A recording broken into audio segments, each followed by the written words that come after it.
All right, welcome back. Right now we're looking at a dose response curve that was originally created in part 1. And with this one you were mainly graphing the raw data. So these are averages of a particular concentration of a chemical and how long the roots got when they were treated with that chemical. So the next thing we'd like to do is determine the IC50.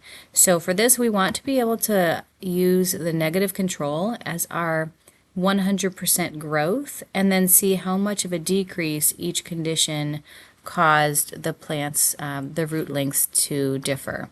So for this, my raw data is up here at the top. So we've got different concentrations, 0, which is our negative control, 5, 10, and 15 grams per milliliter of whatever chemical you're using. Again, this is just an example.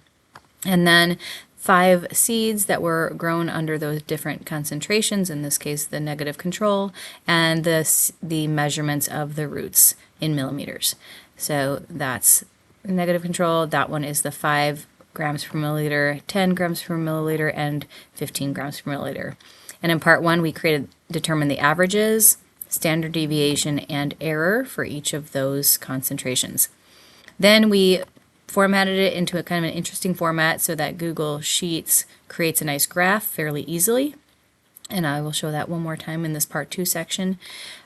But right now what we're wanting to do is determine the percent compared to the control. Percent growth compared to control.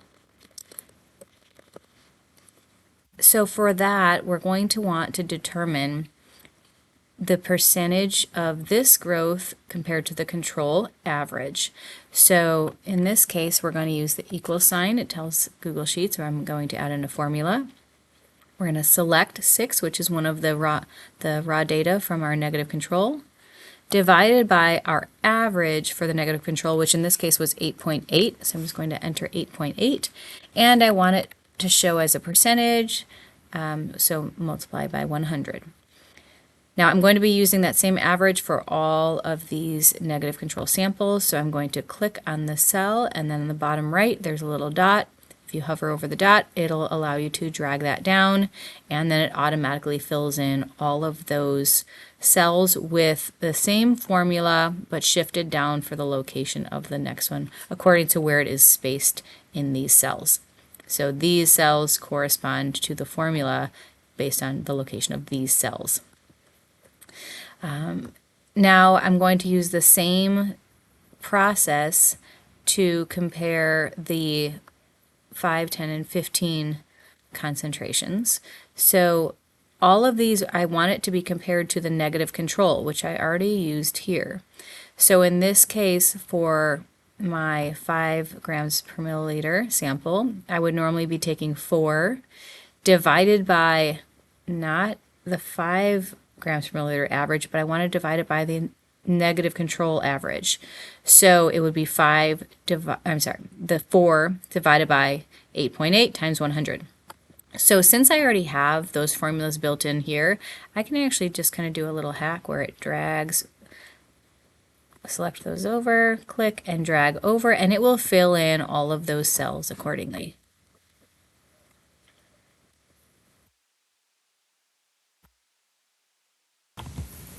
So the next thing that you're going to want to do is determine, just like we did before, we're going to get average, then standard deviation, and then standard error. So just like I had shown before, we can use some of the basic functions in Google Sheets. If you put the equal sign and then start typing out average, it will allow you, in fact it even kind of auto-populates it. So we want to do that, and then if we hover over, we can just double check it's actually taking the numbers we wanted to. So average B21 to B25, so it's taking these numbers here and then averaging them out, and it should equal 100. And then if we click and drag over, it will do the same thing for the rest of the cells, each one taking those same cell positions, though the numbers are going to be different. So in this case, it shifted everything over. It was C21 to C25. The next one over, it should be D21 to D25, and so on. So that's average. I'm just going to have that written in here so we can keep track of what's what. Then the next one's going to be standard deviation. For standard deviation, same thing. You put the equal sign. It tells Google Sheets I'm about to write a formula, and you could start typing in standard deviation, STDEV. Put that in. It gives you an open parentheses to which you're going to drag down the cells of your data after it's been determined as percent of growth to normal. Close parentheses, and it'll give you that number. And just like we did before, we're going to be using the same cell locations for each of these additional concentrations. So since we're not changing the location of the cells, we can just do that little hack to click and drag over. And then the very last one is standard error. For standard error, just like I showed in part 1, you're going to be taking the standard deviation divided by the square root of the n, and the n being the population number in that data group. So we're going to do equals. Now I already figured out standard deviation before, so I'm just going to click on the cell that shows the standard deviation, divided by, and I'm going to put the SQRT, which stands for square root. That will tell it I'm going to do a little function. I want it to calculate the square root. And in this case, I have 5 samples, so I'm going to put number 5, close parentheses, and enter. All right, so it's going to give that formula. The standard error for my negative control sample is 13.15. Click and drag over, and we'll do the same thing for all of the other cells, based again on the locations of the cells in this formula, everything being shifted over one to the right. Now that I have average, standard deviation, and standard error, I want to graph this so that I can kind of keep track of where my important cells are. I'm just going to be highlighting. This is just my own preference, so I can kind of see what's what. So we've got our averages, we've got our standard error, and I would like to graph that. Just like we did before in part 1 with Google Sheets, the formatting in Google Sheets, if you do it, if you set things up format-wise initially in a way that Google Sheet likes it, it makes graphing so much easier. So I'm going to be putting in, at the very top here, let's put some labels. So these are going to be my different concentrations. So I'm going to put in 0, that's my negative control, 5, 10, and then 15. I'm also going to be putting that here on the left-hand side. Well, actually, let's change this. I'm going to write this out, negative control. I'm going to write these out, 5 grams per milliliter. These are going to be going in as title labels for my different series, and series is the data set grouping. So I could keep it just the raw numbers, but just so that it looks nice on the graph, let's do it in a written format. And now here I'm going to put the concentrations in numerical format without any of the additional units written in. And just like we did in part 1, I'm going to format it so that the sheets take this formula and makes it go into the graph really easily. So my negative control, my average was 100. So the 0 on my negative control, I'm going to leave it as 100. I'm going to leave these other cells blank. 5 grams per milliliter, I'm going to put that one here, and that one was 54.54. I'm going to leave the other cells in that column blank. 10 grams per milliliter, that average was 25. And again, I'm going to leave the other ones blank. And then the very last one, 15 grams per milliliter, that one was 20.45. And I'm going to leave the other cells blank. So I'm going to highlight this again so I can just kind of see easily where things are. Now to do a graph and make the graph, make it super nice and quickly, I'm going to be highlighting all of these. They have my 4 conditions. They've got my labels that will end up going as the series labels, and then they have additional numerical labels which will end up being my x-axis. The one thing I am going to add, which is a little bit of a weird addition, is I'm going to add all of those averages in one column here at the very end. And this very last column, this is going to end up being what creates a trend line. And again, it's sort of a strange thing to add because it doesn't really seem to make much sense there. But when you're doing the graph, it will kind of hopefully make sense as we get into it. So I'm going to highlight all of those cells. I'm going to go up here where it says Insert Chart, click on that, and it's going to automatically try to insert like a bar graph or column graph. So we don't want a column, we want it to be a scatter plot. So click scatter, and then it automatically puts everything in there. It even labeled the different series. It hasn't put a it hasn't put an x-axis label or a y-axis label, but it did put the numbers that correspond to what we need it to be. So from this point, we're almost done. If you notice that each of these labels, each of these data points, they all look orange. That's actually because the trend line is showing up orange, which is this last column here. So I want to change that so that the trend line doesn't have any color at all. If we're in the setup section, we can look that we're on scatter plot. It gives us our whole data range. It's saying that the x-axis is going to be A31 to A35, which is this grouping right here. And that, if you notice, is our concentrations, which is how it created the x-axis automatically. Then if we go down where it says series, we have this column as our negative, this column as our 5 grams per milliliter, the next one is our 10 grams per milliliter, and the next one is our 15 grams per milliliter. Now, if you notice, it isn't giving, it isn't going to be giving all of the data series an automatic label unless you sort of tell it to. If we click on use row 31 as headers, that's actually, it kind of automatically did that. So you can select it or not. But if I select it, you notice that all these labels are given up here. If I deselect it, it just leaves the color.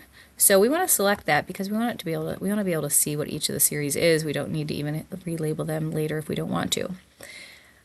All right, now we're ready to do some customization. So to make our chart look nice and pretty, chart style you don't really need to change unless you want to change the fonts of everything overall. It's not really necessary. Chart axis and titles. So we can change the horizontal axis. In this case, our horizontal axis is going to be concentration. So you can type that in if you'd like, and it adds the label there. Our vertical axis, in this case, growth compared to negative. And it's taking this, it's sort of smartly taking this from my data set that's I already kind of wrote in here. But you can you could type those out one by one if you'd like. All right, then let's go to the series. Now this is where we want to get rid of that trend line color, the orange. So I'm going to click, instead of all apply to all series, I'm going to click down here at data set series 5, which is showing this little section of the column. And you notice it's orange.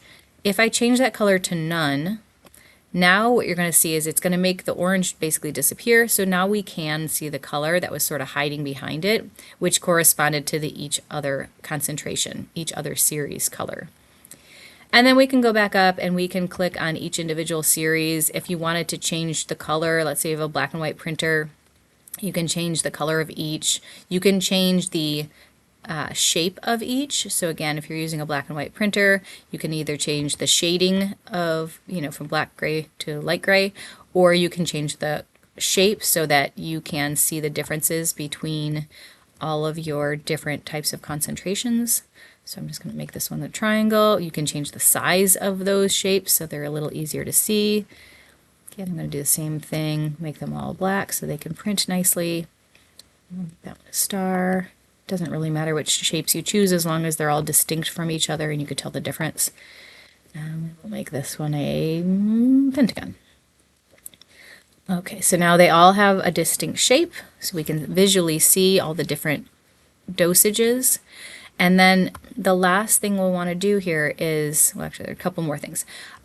We want to add, let's go to our series trend line. We want to add, that one's this last column, that's what we want to add a trend line for because it does contain all of the data. So if I click on trend line, it gives me some options. This is showing linear. We could show polynomial. We could do, if we had, depending on what our dosages are, we could choose exponential. We could even choose logarithmic, depending on what you have chosen as far as your concentrations go. If you did a serial dilution, you might use logarithmic. If you were increasing in dosages exponentially, you would choose exponential. For this purpose, you could choose linear or you could choose polynomial. Either one would be okay. I'm going to choose linear so that we can take a look at, actually, you know what? Well, let's do polynomial. And let's keep linear. So we can basically determine what our LD, or in this case, an IC50. So LD50 is lethal dose 50, what will kill half of the population. IC50 is what's the dosage that inhibits growth for half of it, like inhibits 50% of the growth. So slightly different. And then label, we'll click use equation. So it shows us what the equation is of that linear trend line. Again, if I went back to polynomial, I could show the equation. It would be something very similar. To keep this simple for this demonstration purposes, we're going to keep it linear. And the r squared value, if you click show, that will tell you how close this trend line is in line with these data sets, or these data points, in this case, that average. If I went to polynomial, it honestly would be a lot better. In fact, it's 0.999, which is pretty darn close to 1. If it's at 1, it means it fits perfectly. The lower it is under 1, the less consistent it is with hitting all the data points. So the more, not necessarily error, but the difference that there is from the trend line to the actual data point. All right, next thing we're going to do is add some error bars. So for this, we're going to click on our negative control. And if you scroll down, there's an option to click the error bars box. And it gives you some options: percentage, none, constant, standard deviation. I'm going to click constant. And in this case, we already figured out what the error bar is, or the standard error is for a negative control. It was 13.15. So I'm going to add that in as our constant value. And what it's actually doing is adding it to our one that's visible here, but then it's kind of not really adding it, but it's sort of adding it to the other spots. But if you notice, there's nothing there. So it's basically adding an error bar to 0, or to nothing. So that's why we had to do it in this format. Then we can go up to our 5 grams per milliliter, same thing, add our error bars. Our constant and our error for that one was 8.35, so I'm going to add 8.35, and we will see that the error bar pops up there. Same thing, 10 grams per milliliter concentration, error bars. That one was 6.63. And then it pops it up. And then our very last one is 15 grams per milliliter. That error is 7.54.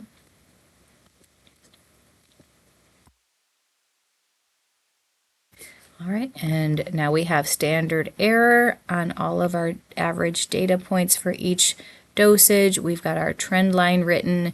We have the equation for the trend line. We have our r squared showing how close the trend line fits the data. Everything is labeled. The only thing we want to add is giving our actual chart a title.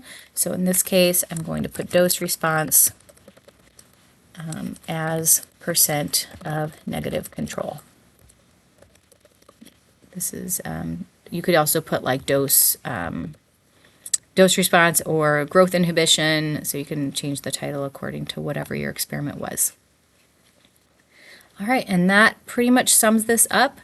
The very last thing you could do if you wanted to is you can take this equation from the trend line, and if you wanted to figure out, like let's say what the IC50 is, we want 50% inhibition, and really we want to figure out, well, what's the concentration you would need to hit?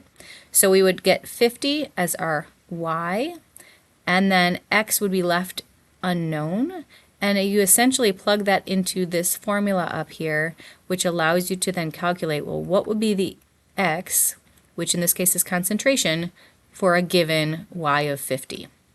And that's a simple algebraic equation that you can plug in to get your IC50. Hope this helped.